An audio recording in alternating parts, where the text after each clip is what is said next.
Hello everyone and welcome back to another video of the F1 game experiments. Today we are looking at what happens when we put a V12 engine which in a F2 car along with some 90s AERO. But on our try to enhance 7th gear for this mod, it did take a little bit of practice, although this was the first attempt and it didn't really go well. However, the second attempt was a lot better. So yes, let's go for a full lap row. You can see that unfortunately the game doesn't recognise 7th gear, so the AI don't use it, which is unfortunate. But it is there. We get up to 207 miles an hour. Brake on the brakes, and you can see that we've messed up. So on to our next match. Over the start-finish line, and you can see here 205, 208 miles an hour. Bear in mind we've got to brake early for the corner because of the lack of stability on this car. A little bit of wind the curve there into turn 1. As we now power through it, see the 8 tenths up against the video from the other day, where it was just a V12 engine and also the V12 gearbox, into last boss corners, losing a little bit of time of course, because of course that was with the F2 AERO, and we have 90s AERO from the 96 Williams car as well. So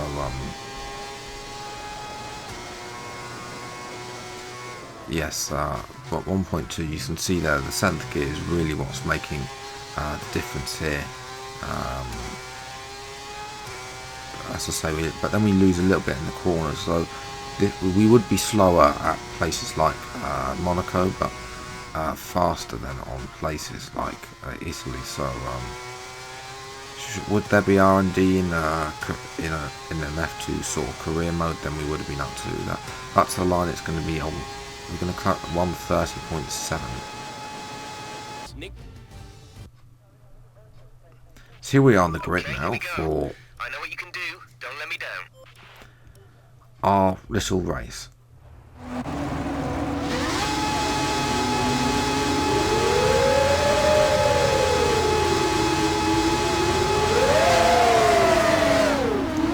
I'm not sure what that purring is. On this grid, but they are purring.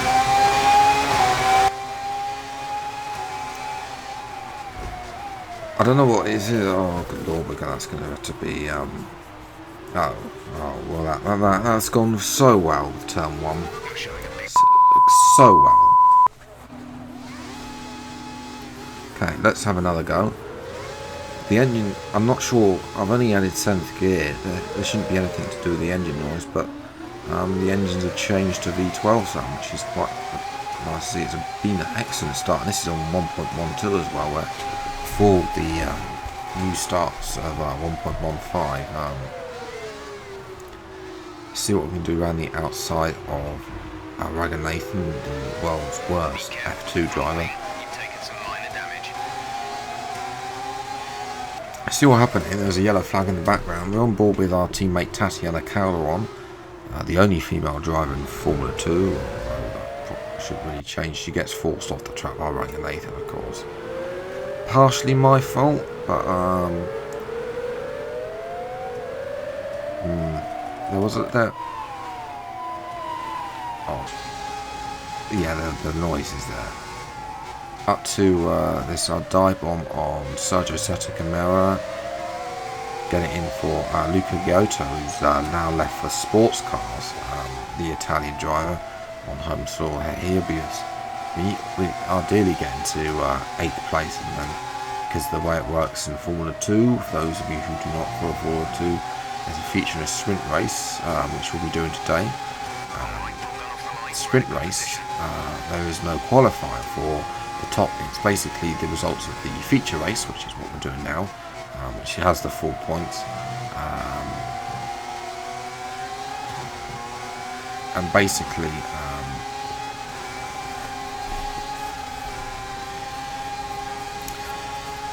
reverse the top 8, so 8th place starts on pole and 1st place starts on 8th, etc.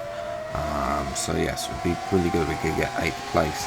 We start on pole because I know we can probably leapfrog this out. Our AERO, I'm not accustomed to this AERO, but you can see that once we get up into 6th gear, the AIS starts to bobble off. We then move it into 7th, and then that's when we really start to stretch our legs. 204 miles an hour on the main straight before we break it down. Take a very cautiously line through turn 1. Make sure we don't oversteer, understeer, slither all over the place, because this car has absolutely no stability. How they managed to steer anything from in the 1996 Renault is with me. You can see that we have to cut the corner quite badly, although they do have better sashi back then, so maybe we'd have to put the 90 sashi on a 90 sashi on an F2 car. We might try and reverse some of the sashis, so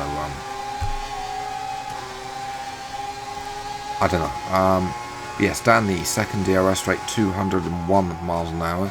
We set a new fastest middle sector as well, to power out of the Ascari chicane up to Parabolica. You can see the Carol hasn't really caught up to us, no real surprise there. She is the second worst driver on the grid. And we power out of Parabolica, we go wide with the still we don't want to get caught on that after turn. Nick De Vries is currently running away to Formula E, and it's not our fastest lap. Seemed to be fastest in the middle sector, which is surprising. Dive-bomb on Giotto, it's not going to quite work out. We're going to try and keep on the outside, try and unsettle the Italian, get a better line out of the first corner around this bit, which I forget. Can we get the move done with a dive bomb as the V12 sound effects come into the background? Yes, we can. A little bit cut from the corner, but that can be excused to my driving and some poor AERO. And then Giotto really tried to come back at us, but he lost out to the Dams car, I'm not quite sure what it is. And I think he also lost out to Magavir Ranganathan, which he shouldn't be able to. I don't know why he's up that far. But yes, that is 8th place, which means it'll be pole position for the sprint race for tomorrow. Italian second race. And we're back. After yesterday's feature race, the top 8 drivers have been reversed on the grid, setting up some exciting action as we launch into today's event, the sprint race.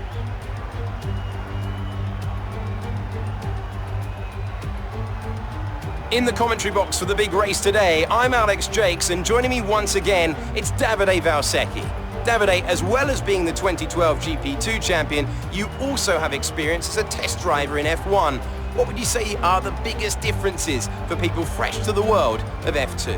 Well, Alex, I think it's an exciting time in Formula 2 right now. For spectators, a lot of excitement comes from all the drivers being in the same car. That puts the emphasis on driver skills, meaning lots of overtakes, which means exciting race for us.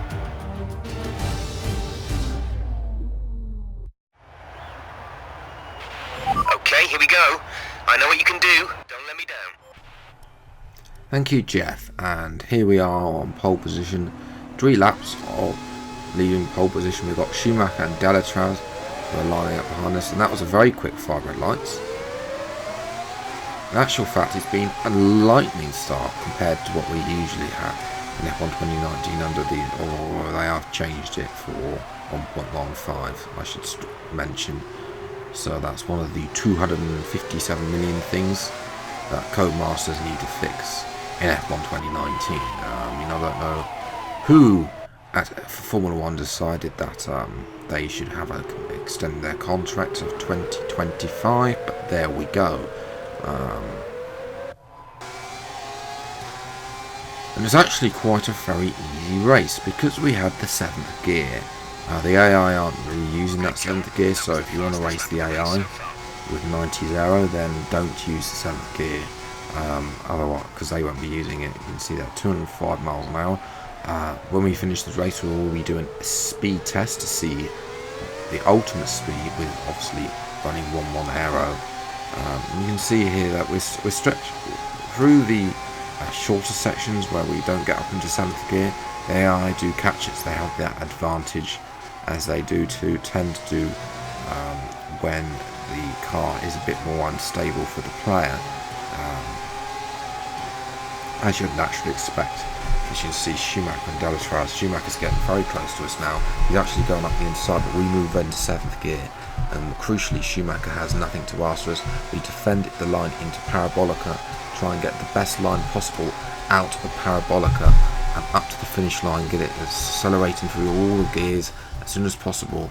Across the line we come for yet another win for Antoine. Rest in peace, my friend.